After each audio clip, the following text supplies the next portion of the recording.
Hey everybody, welcome into the back room. I'm Andy Ostroy, and I gotta say I'm fully bringing my continued excitement from the Peter Frampton interview into today's conversation with Al Franken. We're going from Frampton to Franken, and I am really excited. We're gonna bring out Al in just a moment, but first, thank you for tuning in today. We appreciate you listening. And we'd love to hear your comments. So email us at backroomandy@gmail.com and or post on our social media, and we'll read some feedback next time. And if you like the podcast, please follow or subscribe, and you'll be notified every time we post a new episode. So here's some feedback from this past week. Addie McLean writes, "You should have a dating site. I love all the creative types you interview. So cool." I don't know about that. Good suggestion, interesting, but I'll step in and help. But I think I'm staying out of that cesspool. On our Ted Hope interview, Carolyn Marsh Blackwood writes, "As a small independent producer with a movie in the can and with none of the actors willing to support it, even with permission, they are scared of perception. This strike is very hard on us." Yeah, absolutely. It's been hard on so many people, but there is some promising stuff going on. Negotiations taking place, and it could be resolved soon, hopefully. Brian Kiernan Devine Jr. says, "Love Ted. Love those Hartley pictures." Hal Hartley. "Love those Hartley pictures. Something fierce." Thanks, Brian. And on our George Hahn interview, Polly Kaplan writes, "I love George. So the two of you are a great team. The podcast was wonderful. Thanks." Thank you, Polly. All right. Let's get to our, not one, not two, but three big things today. We're bringing back Trump, because he's a big thing, figuratively and literally. We learned this week that he told his former assistant, Molly Michael, to say that she didn't know anything about the boxes containing classified documents that he stole and stashed at Mar-a-Lago. She apparently had worked for him in an area outside the Oval Office and then also in his post-presidential office. What is Trump's post-presidential office like? There's probably like one pen, a Playboy magazine, and a case of Diet Cokes. We know there's a bathroom with a chandelier. But, you got to give Trump credit for being so green that he also used classified notes to write a to-do list for Molly Michaels. And so, he was reusing the paper, and that's a pretty good thing. Oh, yeah. You do that all the time. Like, just, you need to send somebody jot down a memo for yourself. Just grab a top secret nuclear document. I mean, what are you going to do with them? Either that or you put them in your boxes in your bathroom. Yeah. I mean, it's a better use. I mean, either that or you send them to the National Archives for historical preservation. They're all his. All his. It's a tough choice. It's an absolutely tough choice. And then he literally said to her, quote, this is a quote, when he learned the feds were coming, he said to her, "You don't know anything about the boxes. There's nothing to see here. There's no boxes. Those cardboard things stacked up, 20 of them in the toilet. You don't see them. If you got to pee, just move around them." That was the quote. Yeah, that was literally the quote. And then we also learned on, and I say this so angrily as a Jew, sitting here with two of my fellow Hebes. On Rosh Hashanah, this motherfucker attacked Jews. He said that they destroyed Israel and America. He pretty much warned them that they got to get their shit together or else. And reminded them how fucking great he is for Jews before saying, "Hey, Happy New Year." He knows the Jews. He's friends. He has Jewish friends. My Jews. Where's my Jews? I think he just couldn't let Elon Musk get all the anti-Semitic attention. That's true. He had to get a little. Nobody hates Jews like Trump. Nobody. Yeah, it's true. A special place in the book of life for him. Yeah. And then, this country, our economy is faced with this looming catastrophic shutdown. Yes. And Trump posts on his piece of shit social media site, Truth Social, the other night, urging Republicans, urging Kevin McCarthy to shut the government down. Why? because it'll stop the funding of his investigation. Of course. Like, it'll stop the funding of his... He wants to throw this country into economic catastrophe just to shut down... First of all, it wouldn't shut... He's not only a sociopath, self-serving sociopath, but he's a fucking moron. Does he actually think the prosecutions would be shut down and defunded? I'm sure he thinks that, actually, but it's no harm to him. I mean, he's always encouraged shutdowns. The entire House is in a shambles right now. You have Matt Gaetz planting a motion to vacate in the Congressional men's room, which you don't need a motion to vacate. You can actually just bring it up on the floor, but this was just a little show. Wasn't that motion to vacate issued to the underage girl he was in the bathroom with? Oh, hey, boy, bada bing, bada boom. Wow. It's comedy, folks. Can't get sued if it's comedy. Satire. Total satire. That didn't happen. I'm just being funny. And speaking of the House and the shutdown, I want to read something that Paul Krugman, the New York Times, wrote yesterday about Kevin McCarthy. At this point, it's hard to see how he can pass any bill maintaining federal funding, let alone one that the Senate, controlled by Democrats, will agree to. So we seem to be headed for a federal shutdown at the end of this month, with many important government activities suspended until further notice. It looks like it's going to happen. These motherfuckers went on recess. Yes. They're like, check, please. Yep. I think we knew when it took 12 times to get him elected as the House Speaker that this was going to happen eventually, that everything would fall apart. They haven't done It's anything. like building an apartment building on a cardboard foundation. Like, it's just a matter of time, like one little gust of wind or too much rain that's going to make It doesn't affect any of the Republicans personally of this group, and they want to blow up the fucking government. They just want to blow it up, and so the safety nets or the environment and clean water, like, who the fuck cares? I mean, like, this makes me, I'm cursing, sorry, Mom, but this makes me so angry because I think this is their ultimate goal, to just blow it up. It is, and I appreciate you apologizing to your mother. And even more importantly, we must wish your father, Jeff, a very happy birthday. Thank you. Happy birthday, Jeff. Jeff is one of our most loyal listeners and critics. And another day, and another dollar. I'm just talking about his relationship with Jen. not even the podcast. No, I'm talking about the podcast. Here's more from Krugman. McCarthy is a weak leader, especially compared with Nancy Pelosi, his formidable predecessor. But even a superb leader would probably be unable to transcend the dynamics of a party that has been extremist for a generation, but has now gone beyond extremism to nihilism. And to your point, Jen, they want to burn this motherfucker down to the ground. But, this is why Trump is ahead by 47 points. Because if ethics and morality and common decency and integrity and respect for the law and respect for humanity mattered on any conceivable level to them, how would Trump, having been indicted 4 times and indicted on 91 felony charges, how would he be ahead by 47 points? How would he be their choice? How would the Christian right, the evangelicals, how would they be his choice? Why would he be Orange Jesus? Right? You bring this up every week, and every week I think, oh my God, we're talking about Trump again. But frankly, when you say it like that, it's so true. It doesn't compute. It's hard to process, and that's why, we have to continue to be vigilant and make sure that people don't forget why we're in an existential crisis right now. Yeah, and we also have to point out the hypocrisy. True. Which gets us to our next big thing, which is the John Fetterman debacle. My God, this man who, by the way, I don't even know if there are clothes that actually are manufactured that fit him because he's so fucking big. He is. And I'm not saying he's fat. He's just huge. He's a huge, like, having him sit in a suit if he could actually find one, like. But he's trying to be comfortable. Plus, the guy had a fucking stroke. He had a stroke. But here's the main thing. Republicans are okay with each other going into Congress carrying guns. Mm-hmm. Guns, right? Mm-hmm. It's okay to go and sit in that fucking chamber with a Glock. Not a hoodie. Hoodie? No. Shorts? Mm-mm. You have to draw the line Guns. somewhere, Andy. Guns. You have to draw the line.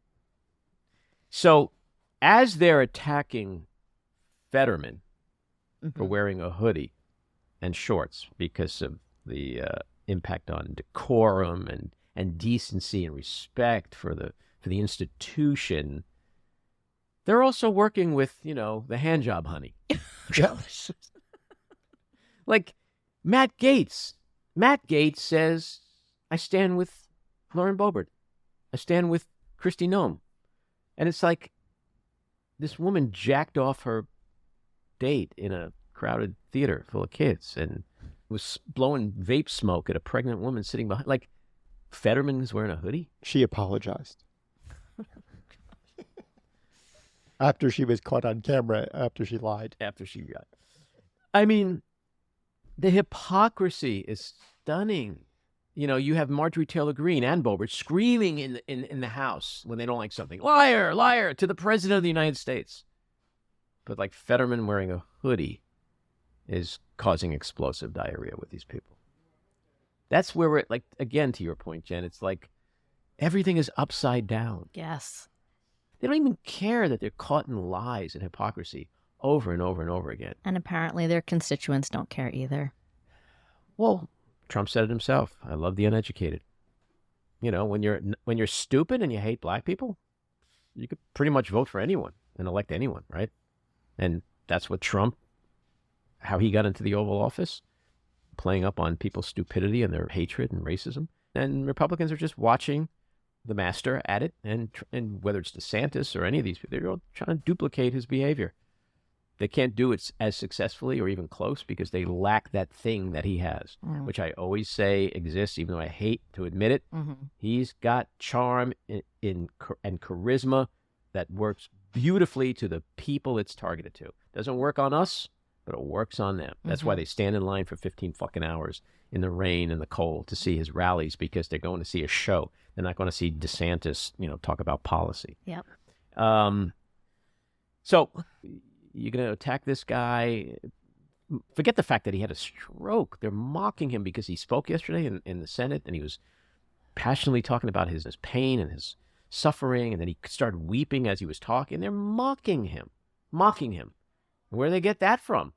Who else mocked a disabled person? Remember that, right? So he's just an awful, evil, soulless ghoul, and they're all just trying to emulate him. I mean, the era of Trump will be most known not for the indictments and the prosecutions and maybe the prison, but it'll just be known for how it just It's cruel. ripped it just turned America into this, or at least half of the country or 30% of the country, into absolute cruel people. Yeah. The cruelty, All right, let's get to our winners and losers.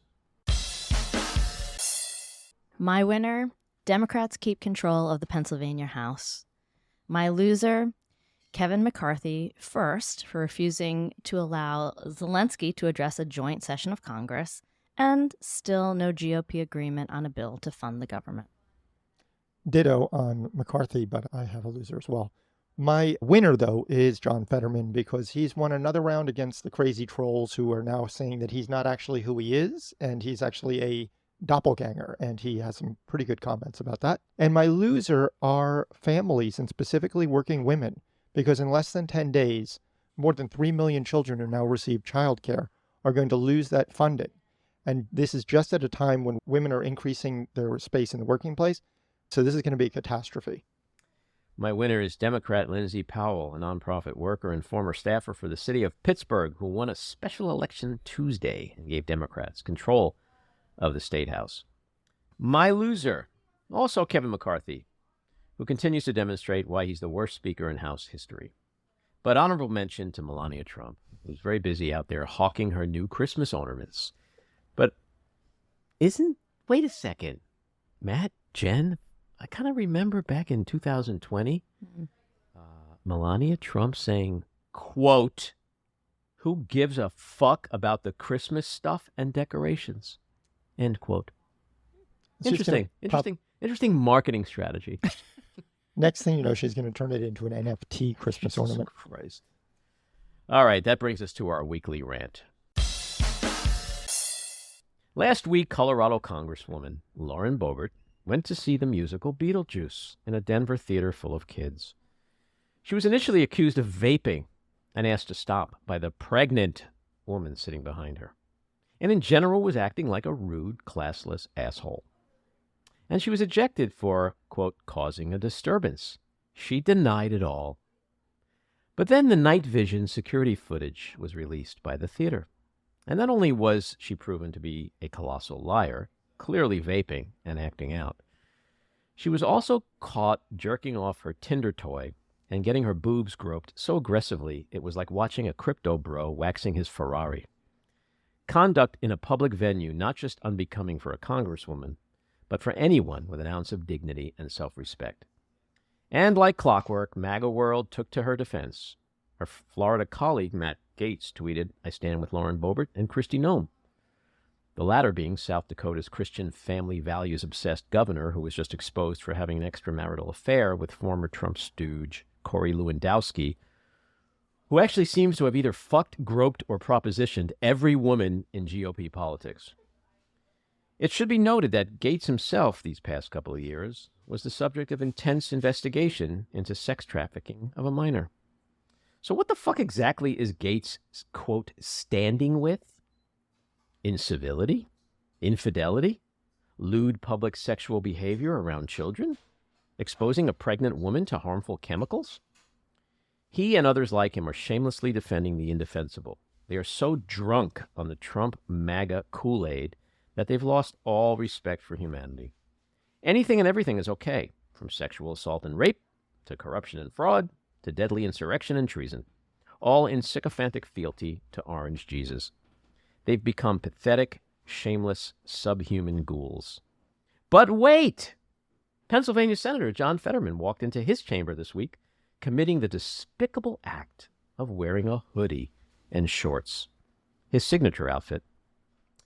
And the bloodthirsty right-wing hypocrites collectively lost their fucking minds, vomiting up nonstop about decorum and common decency regarding our revered halls of Congress. Call me crazy, but I'll take a hoodie over a dime store hand job, honey, any day. All right, it is time for Al Franken, or should I say, it's time for Al Franken. And this bio was written by Al Franken. As far as anyone knows, Al Franken is the only U.S. senator who was also one of the original writers for Saturday Night Live. During his 15 seasons with SNL, Franken won 5 Emmys for writing and producing. He's also the author of 4 #1 New York Times bestsellers, including Rush Limbaugh is a Big Fat Idiot and Other Observations, Lies and the Lying Liars Who Tell Them, A Fair and Balanced Look at the Right, and Al Franken, Giant of the Senate. Franken served Minnesota in the Senate from 2009 to 2018, clobbering his first opponent, incumbent Senator Norm Coleman, by 312 votes. He won his second election by well over 200,000 votes. The Al Franken Podcast is one of the nation's top 10 politics and public affairs podcasts, with guests like Malcolm Nance, Sarah Silverman, Paul Krugman, Chris Rock, and Michelle Obama. Well, not Michelle Obama, but guests like her. His political action committee, Midwest Values PAC, supports progressive Democrats, voting rights, and a host of other good non-political things. Al and his wife, Franny, have been married for 47 years, many of them happy. They have 2 kids and 4 grandchildren. Al, welcome into the back room. Oh, thank you. Thanks a lot, Andy. I don't think in this conversation there's going to be anything as honest and genuine and inspiring as something I read in your bio, which says you were married for 47 years, many of them happy. Yes. It's funny, when I first started the campaign for Senate Minnesota, I had a great reporter from the Minneapolis Star-Tribune, and she was recording me, but her recorder broke or something, and she did the joke, most of them happy. And there's a difference. I said, however many years I'd been married at that point, let's say 30.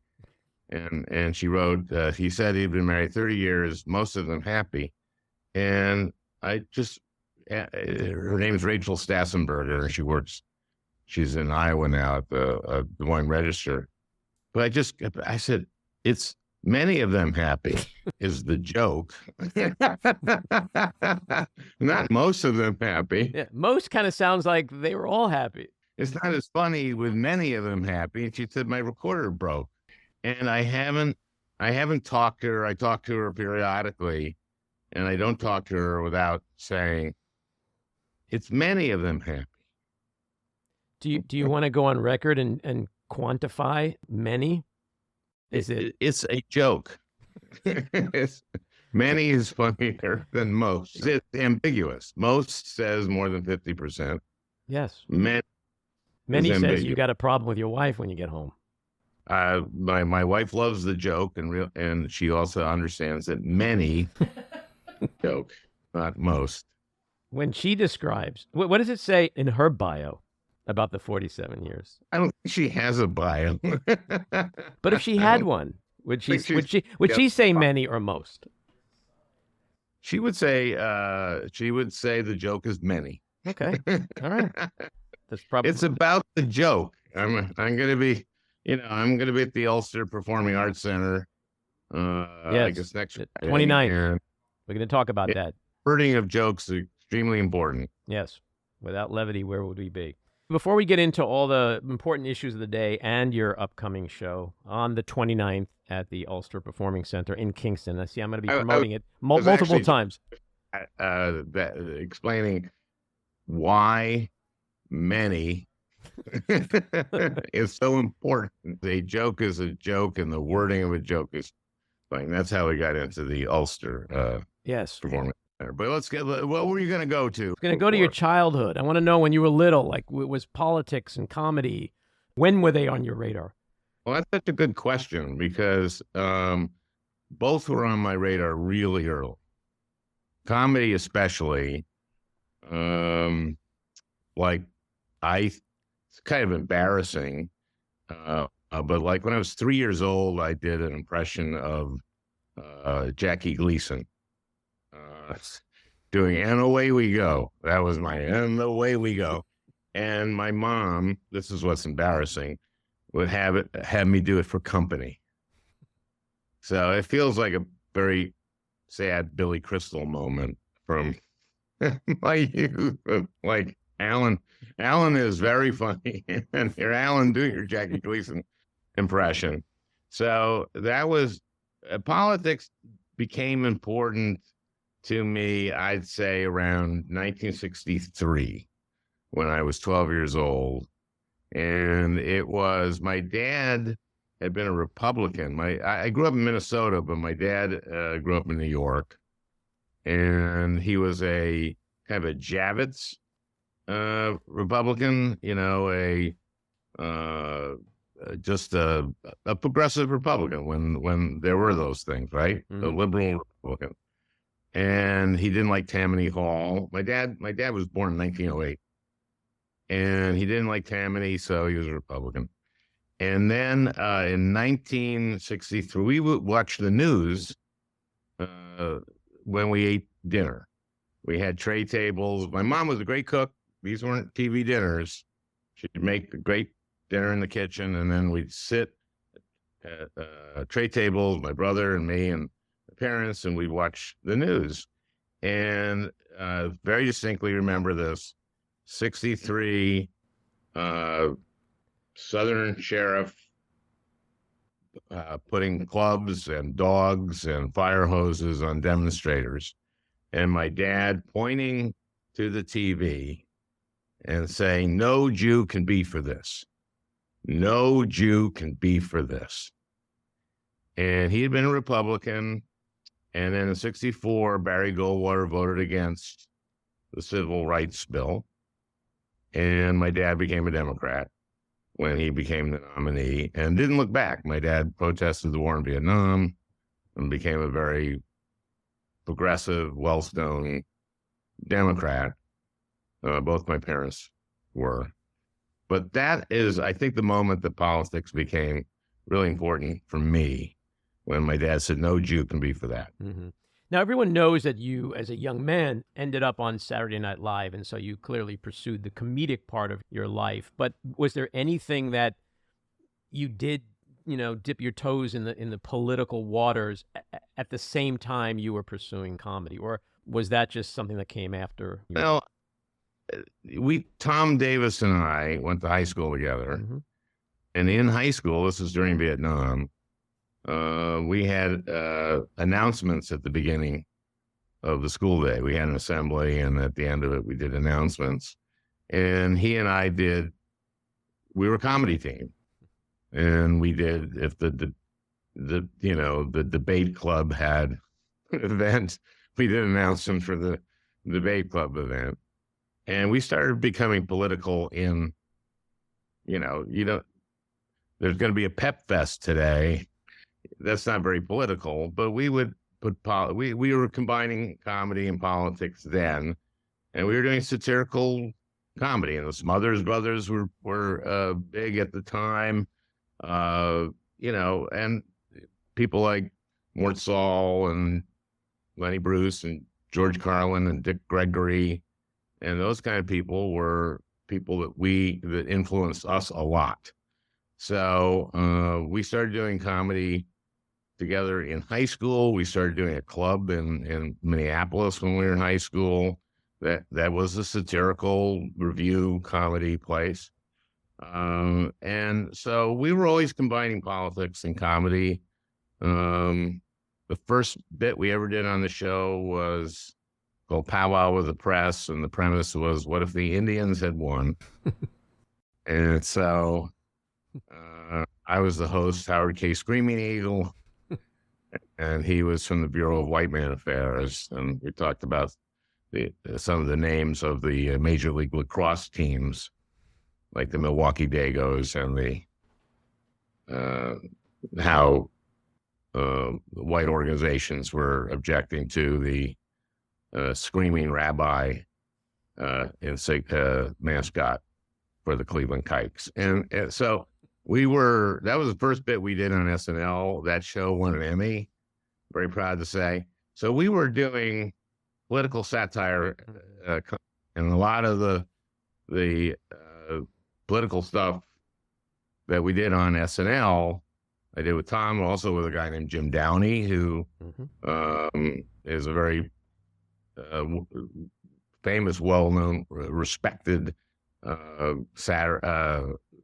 political, comedy writer, just a brilliant comedy writer who did SNL for years and years and years. And he was a moderate Republican. And we, in those early days of the show, really felt that the job of the show was to do well-observed political comedy and not have a partisan bent. Can you do that skit on SNL today? That's a great question, because in the show, I'm going to show a bit I start the show with showing a few clips from my career, and we show that, but my political advisory team said, don't put that up on the internet because, the Cleveland Kikes, right? You're going to anger the Kikes. I say that as a kike myself, as a Jew, and I'm sitting with two Jews here, so yeah. I have creative license over that word, but this is an argument I have with people all the time. But yeah, it's a really good question whether you could. I don't think you could do that today. But what I'm proud about this is like, we did this in 1976. It was January 1976 when we did that bit. And that was how many years before the Redskins finally changed their names, Mm-hmm. I had Judd Apatow on a while back, and we talked a lot about comedy and the changes in comedy and political correctness and things you can and can't do. I'm a huge Richard Pryor fan. Probably one of my favorite Pryor routines is his stuttering Chinese waiter. And I said, something tells me you can't do that today. And he goes, no, probably not, because there's going to be Chinese waiters who are going to get offended, and we're sensitive to people being offended today in ways that we weren't back then. No, you can do, and you can't do. It's so funny, like I do when I work up material for this tour, and I'm doing a lot of new stuff. So I go to the Comedy Cellar, and there are people working incredibly offensively in very funny ways. There are Black comedians who come up before me and use the N-word constantly. And I love that when that happens, because I get to go up and go like, Dimitri killed, but no wonder he stole my act. It's like, I can't, there's things you can't do and certain things people can do and can't do, and rightly so, How does that joke land? That joke kills every time, and I can do it for about 2/3 of the people I follow. Uh-huh. People work incredibly dirty, and and especially following a woman who's completely filthy. I can use that joke, and and it's funny when you discover a joke that works, almost all the time. Mm-hmm. Calling somebody. When people look back on the first few years of Saturday Night Live, it's become this legendary period. It's classic. It's like, oh my God, what it must have been like to be in that studio with all those people. When you think back on that initial period, do you have like a favorite moment, a favorite bit, a favorite character? Well, look, there are bits. The Julia Child bleeding to death is something that Tom and I wrote and Danny, and that is sometimes things peak on air, mm-hmm. and that you remember that. That was one of the few pieces that worked in dress, and we held it. We didn't do it. We knew it would work on air, but the blood wasn't quite right. And, spurting blood was something I think that bit did. That was like the first spurting blood bit on live TV. And it was Danny as Julia Child cuts herself and then bleeds to death, and there's a lot of spurting blood. And that's a special effect, the spurting blood. And there was a special effects guy underneath the kitchen counter there, putting pressure on an insecticide sprayer. And he didn't quite get it right because Tom and I had written the piece, and that's a special effects job. But we asked him if we could do it the next week and have Tom pump the blood and control the pressure. So he and Danny could get that absolutely right. And man, that special effects guy loved Tom, loved us, loved the bit. I said, sure, go ahead. Mm-hmm. And then so on air, when something works, get 100% out of something, on air is just ecstasy. Mm-hmm. I'd say that if people ask me, people say, what's the one thing you remember from Saturday Night Live for all your years? I did 15 seasons there. And the moments I remember really are 3 a.m, Wednesday morning, Tuesday night, when the show got written, because you have to design sets, you have to write the show that part of the week, and falling on the floor laughing, whether it's with Dana Carvey or with Gilda or other writers, Downey or Smigel, or the moment where you're falling on the floor laughing for 2 reasons. 1, it's hilarious. And 2, that's your job. It's to, it's like, I would imagine it's like at a law firm. And you find, we got the argument. Mm-hmm.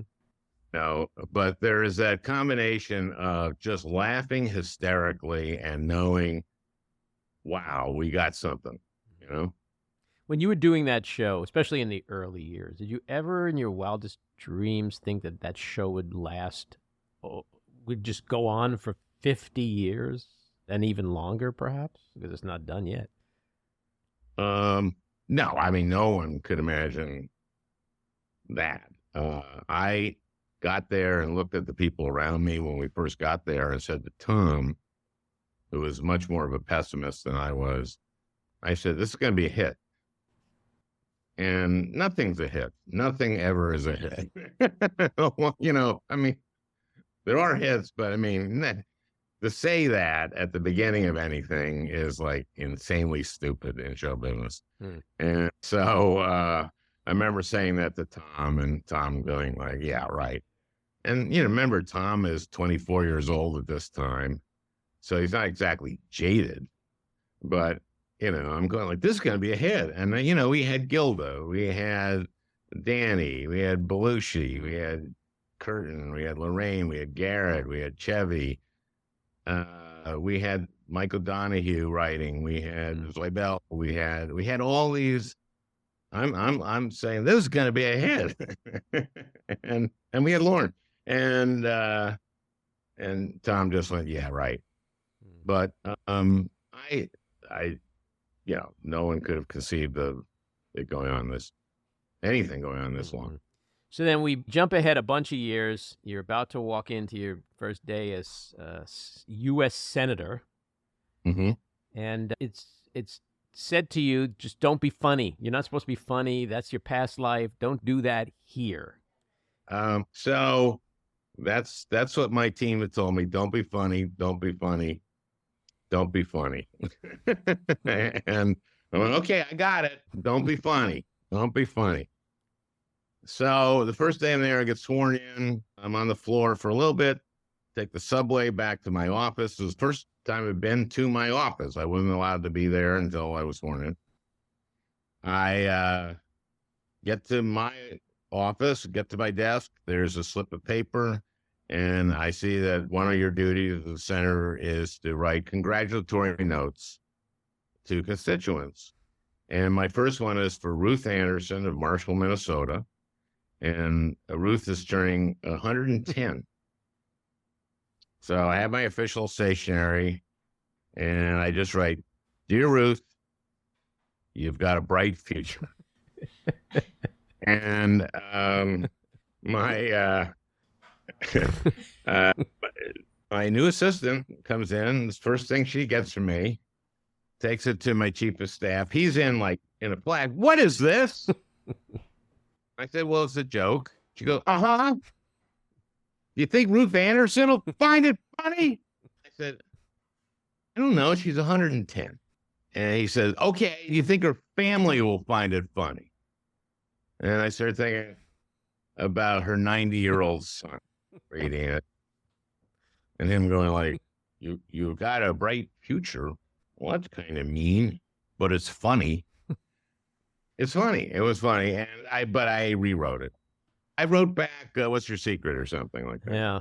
So you spent years in the Senate. As everyone knows, you resigned from the Senate. When you think about your resignation, from like a that was then, this is now kind of moment, when you see the shit that's going on in Congress today, when you look at what the Republicans from Trump on down, whether it's Paul Gosar threatening to kill AOC, basically, when you look at Lauren Boebert, the handjob honey, when you look at Matt Gaetz, who's been under investigation for sex trafficking of a minor, and then you look back on your situation and your resignation, do you wish things would have been different in that context? Did you think in the moment that what you did was so bad, and then reflecting back on it today, like, what do you think about it all? Well, of course, Jay Mayer wrote a piece in the New Yorker. I don't know if you read that, but the accusation, that picture was a joke. I never touched her. She was lying about me. I regret resigning every day. I miss the Senate tremendously. I love my staff. I love the work. I loved having the impact that I had. No, it's a bitter regret. And it was just the timing. It was, and it was deliberate. It was a deliberate hit. And Schumer threatened you. If you don't do this, we're going to do it for you. Oh, yeah. Yeah. It just seems crazy when you think about what the other side allows today, where we've come, Yep. But the bigger question is, and Donald Trump has taught us that you can leave office and run again. You could run again. I could. Will you? I don't know exactly where I would do it. I'm living in New York now most of the time. I live in Minnesota some of the time. Tina Smith, who succeeded me is still the senator. I spent some time in California. I have grandchildren. I've been married now for 47 years, many of them happy. And, so I don't know where I would do that. And I don't know if it's, I'm keeping it open, but. There's I speak for a lot of libtards and a lot of people that would want you to do that. But I also want to point out many of the Democrats who did demand that you resign have in the years since stated that they now regret doing that. Big time. Yeah. Big Doesn't do me a lot of good, though. Yeah. Well, but it should be pointed out for the record. So let's talk about the issues of the day. Let's start with the 215-pound gorilla in the room, Trump. 4 indictments, 91 felony counts. 215-pound gorilla because he put that as his weight. Yeah. And he was indicted in Georgia. The Atlanta Department of Corrections, they want your actual weight, not your target weight. That was wishful thinking on his part. What do you make of the legal trouble that he faces in the context of will it or will it not mean shit in terms of him ever possibly getting back in the Oval Office? Well, that's the question now, right? I have a podcast too. I had George Conway and Harry Littman on to kind of discuss this, their view of it.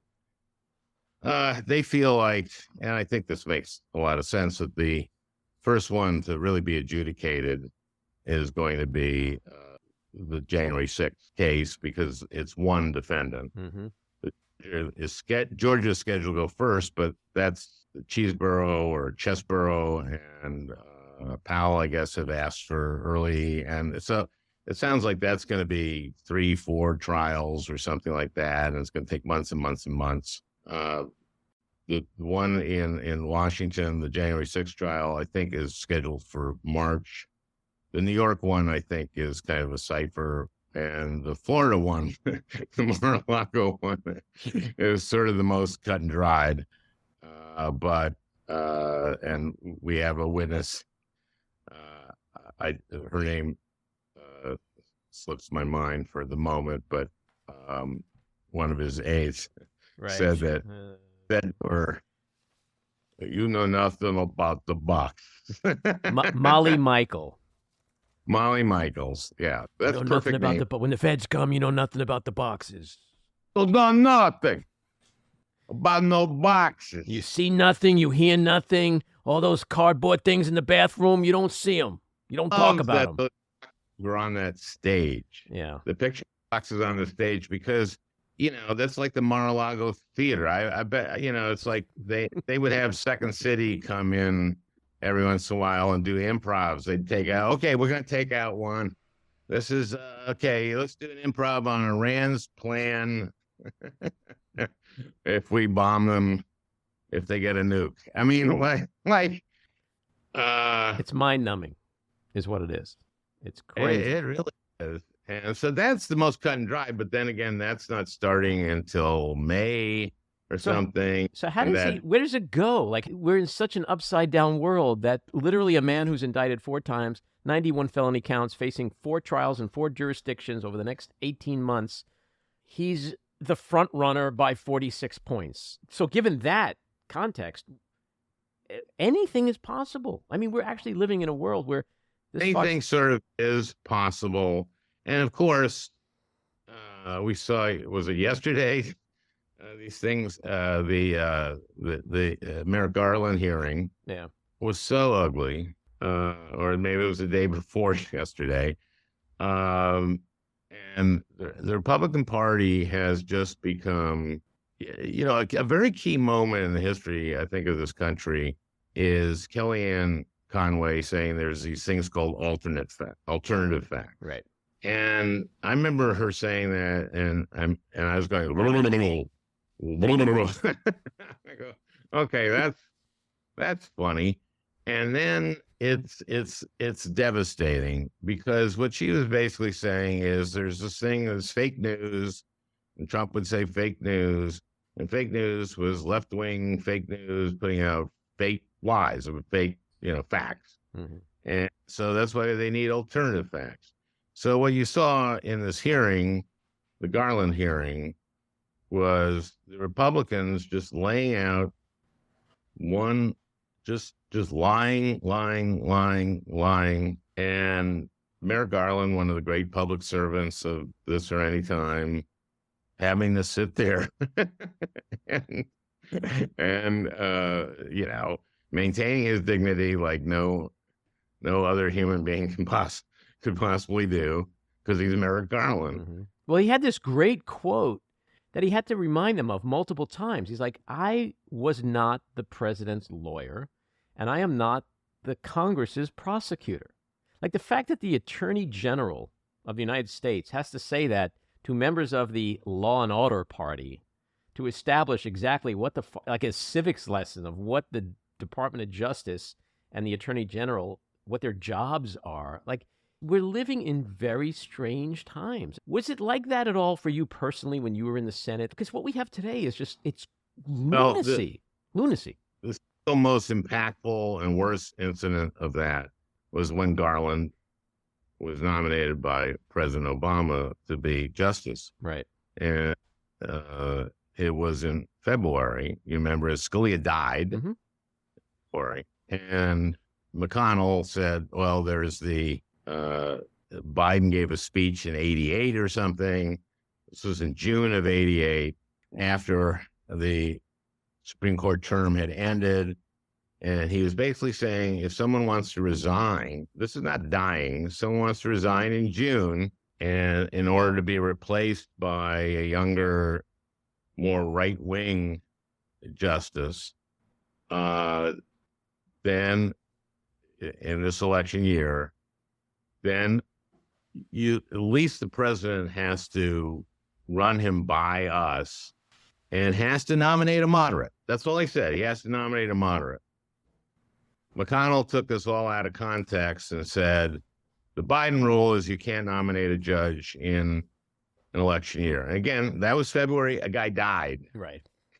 And this was June. And he was just saying, like, if you're just going to move a guy over to get a more conservative guy, you got to consult us. You got to consult. And then, of course, and I was on judiciary. I was not a lawyer, but I played one in a sketch. And I just read from Biden's speech in our meetings, and it didn't matter. Obviously, I look across the table at Cruz and Cornyn and the others, and they didn't care at all that what I was saying. So I was experiencing this, yes, then, and I was experiencing all kinds of stuff right from the very beginning, including McConnell, who I think broke the Senate by filibustering. When I got there, I was the 60th Democrat, except that Ted Kennedy was sick. Mm-hmm. And so we had 59. And you need 60 votes to break a filibuster. And so McConnell would just filibuster everything to slow everything down. And during the Obama administration, he filibustered the same amount of executive nominees as had been filibustered in the entire previous history of the country. Mm-hmm. So I was seeing it then. Mm-hmm. And of course, it's only gotten worse. I want to jump back to the Kellyanne Conway thing you mentioned for a second. You have had two very uniquely distinct, successful parts of your life over the years. I'm curious about, in your head, where the default might be. Like, when you watched Kellyanne Conway say that thing about alternative facts, was your immediate reaction political, like, that's fucking crazy? Or were you wearing your Saturday Night Live hat going, this would be an awesome skit? Well, at the time, I was I was out of the Senate by then. Or was I? No, I wasn't. I was in the Senate then. And I think, I don't recall the moment. So I don't remember exactly what was going through my head at the time. And I've done so much processing of it since that, because it's an enormous. I had Ann Applebaum on about Ukraine a couple weeks ago, and we were talking about this, and she basically was saying, when you can't agree on what happened yesterday, it's incredibly damaging to democracy. And that moment really was incredibly damaging to our democracy. And I had George Conway on, I think, yesterday, and I hated to bring this up. Well, they're split now, right? Or are they still together? I can't keep track. They were still together. No, now. They're still now? They're still together? Oh. And I didn't ask him about that. I apologize sort of for bringing up his ex-wife. But to me, the combination of, fake news, alternative facts, it was an incredibly destructive construct to our democracy. And we boy, did we see it in that hearing with Garland. Oh my God, did we see it hearing with Garland? And oh my God, we're seeing it with Trump.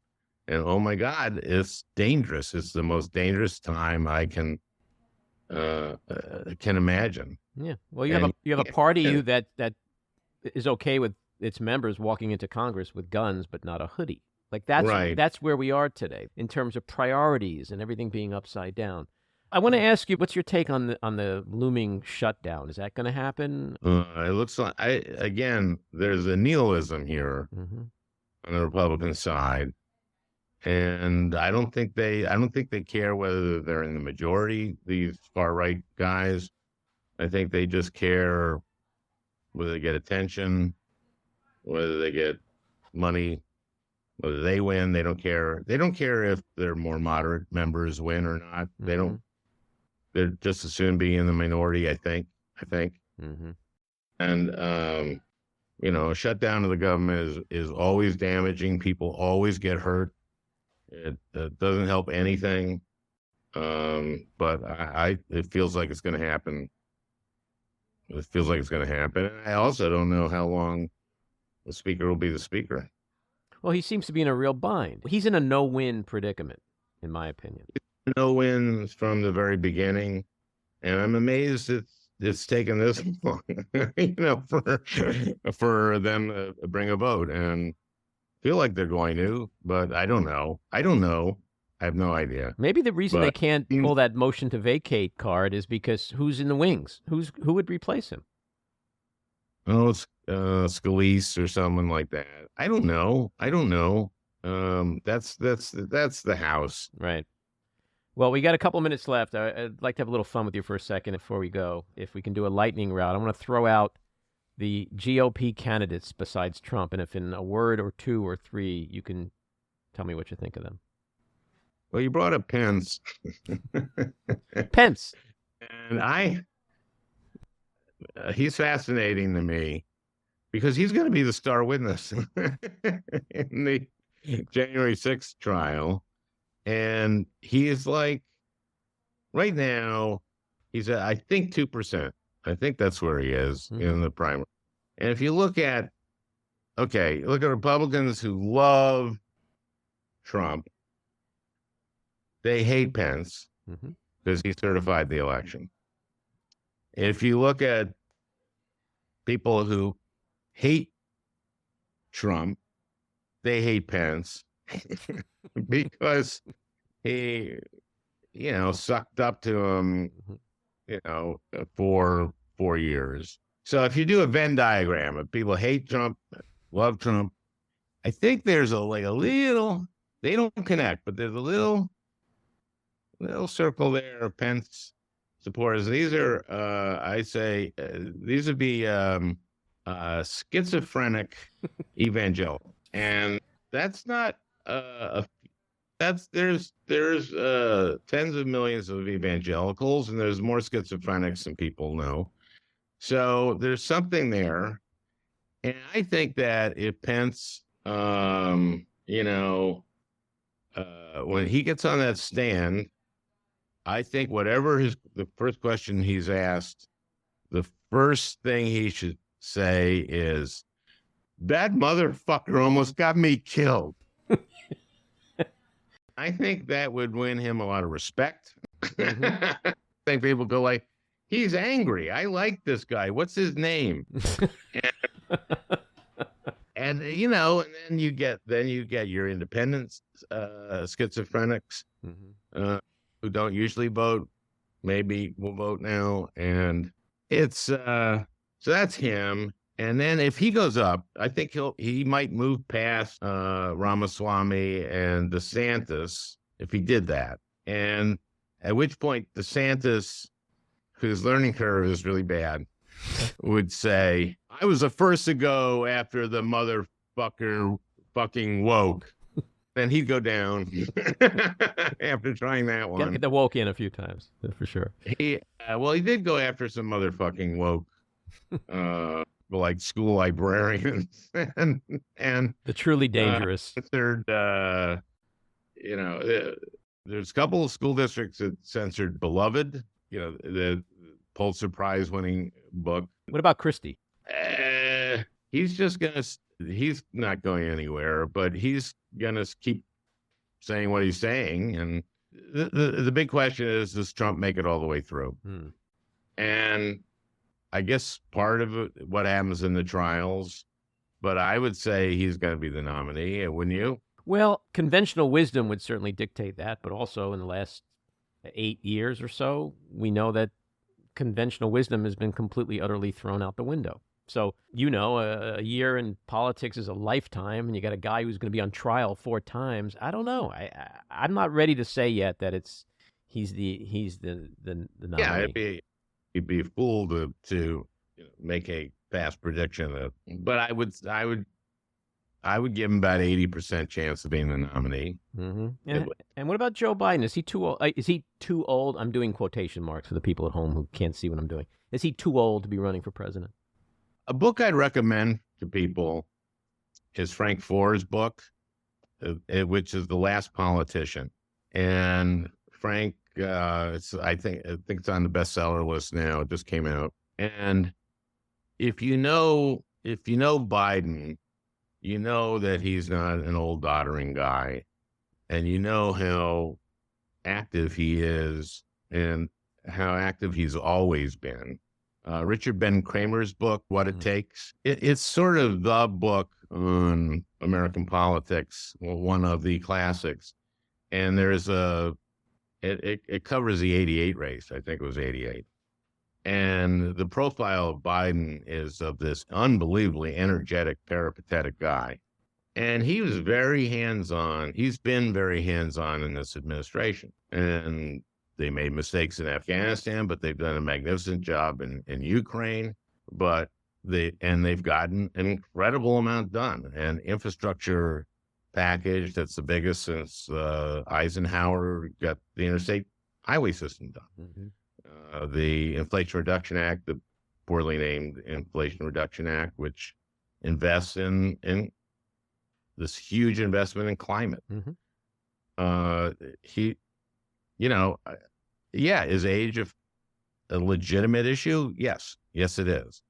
But again, Trump is 77, and he has a certain kind of vitality, but he doesn't have the kind of vitality where he pays attention to policy. He has a kind of vitality where he wants to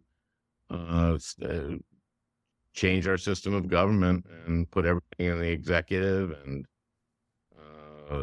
it's a very scary prospect of a second term of his. Yeah, I think this whole age thing is just it's ridiculous. The campaign should put together an ad for Biden, just a quick montage of him riding his bicycle, of him jogging a block, of him shooting some hoops for 10 seconds, and also doing 1 or 2 push-ups, all of which we know he can do. And then he should look into the camera, put those, Brandon shades on, and go, "Too old. Come on, man." That would be a great ad because we know Donald Trump can't do any of that shit. And it would maybe take control of the narrative a little and put the age thing or the out of shape thing back on Trump where it belongs, aside from the fact that he's not qualified to serve as but president. side by side a Trump body double trying to do that stuff. Yeah. So listen, you got a show coming up in a week, the 29th at the Ulster Performing Arts Center.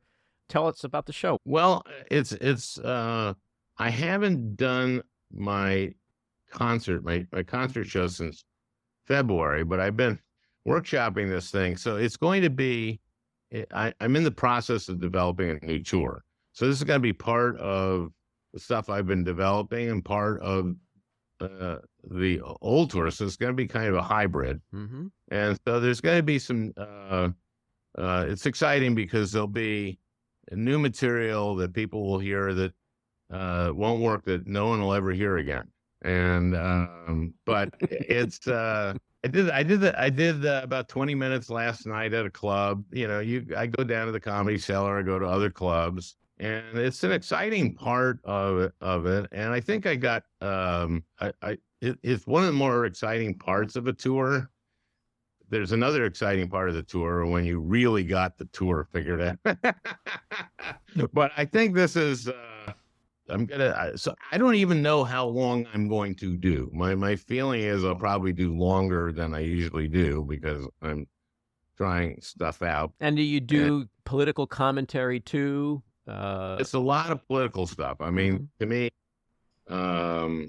there's more autobiographical in the last part, which also was somewhat political. Mm-hmm. But I'm a political person. So my audience it's very interesting because when I go and do this, I go down to the Comedy Cellar, which is a great club, and they have great comics there. But I'm a guy doing, political stuff. And there's a lot of, a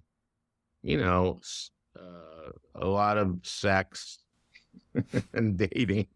There's a little bit of it. It's a younger audience, Mm-hmm. and my audience tends to be people who are my audience and who tend to, and there can be young people too who are interested in politics and interested in what's happening. And it's not all politics, but it's stuff. It's public policy as well. Mm-hmm. And nobody on your staff tells you before you go on stage, don't be funny, right?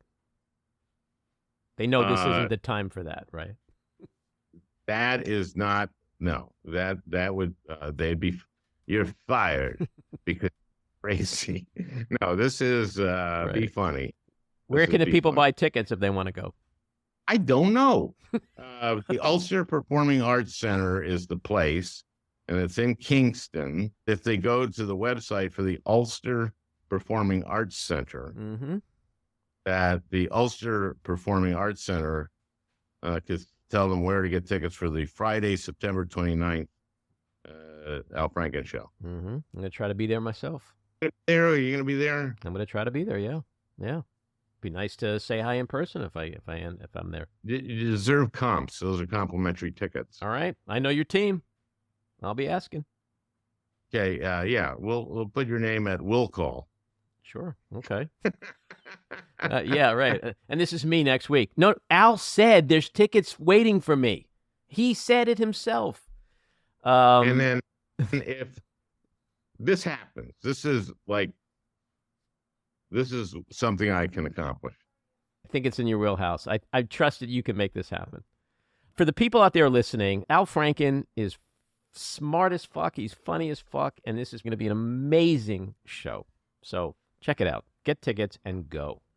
Al, thank you so much for coming on. This has been a big thrill. I'm a huge fan. Again, I speak for a lot of people when I say I do hope to see you in a suit or a hoodie or whatever you want to wear back as a U.S. Senator somewhere, wherever you want to run. You have my vote if I can vote for you. So thanks for coming on. This was a lot of fun. And good luck with the show. Thank you. And I hope you come. I hope you can make it. All righty. Thanks, Al. You bet. Bye-bye. Bye. Thanks, Andy.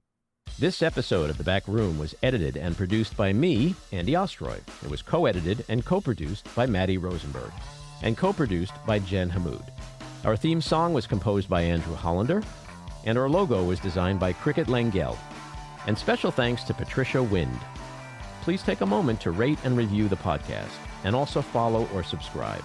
Until next time, keep your eyes on Washington, Hollywood, and your own backyards, and have a great week.